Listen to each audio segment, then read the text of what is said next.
ভাবি বলল, এই নাও দুধ, মা গ্রাম থেকে এনেছে। ভাত খাওয়ার সময় আমাকে একটু মনে করিয়ে দিও, না হলে আমার আবার মনে থাকে না, যাতে তোমার ভাইকে সহ একসাথে দুধ দিতে পারি। ঠিক আছে বলে দুধগুলো নিয়ে ফ্রিজে রেখে দিতে গেল। ভাবি কিছুক্ষণ পরে আমাকে আর ভাইয়াকে খাবার দিলেন। ভাবি পাশে দাঁড়িয়ে আছে।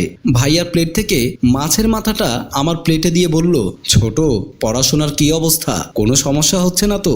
না ভাইয়া, সমস্যা হবে কেন? তোমরা যেখানে আছো সেখানে সমস্যা হওয়ার কথাই আসে না। ভাইয়া, আমি ঠিক করেছি হোস্টেলে উঠবো।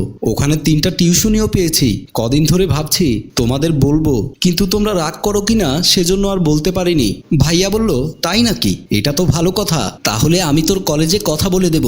কোনো ধরনের সমস্যা হলে তো আমি আছি।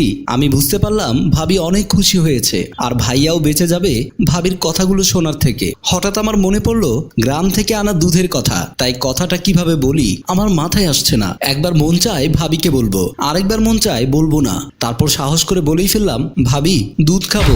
কথাটা বলতে দেরি ভাইয়া ঠাস করে থাপ্পড় মেরে বলল, তোকে পড়ালেখা শেখাচ্ছে এরকম বেয়াদবি করার জন্য?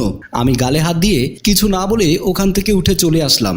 রুমে আসতে মা জড়িয়ে ধরে কান্না করে বলল, তুই কতটা সুখে আছিস আমি বুঝে গেছি। চল বাপ, আমরা গ্রামে চলে যাই।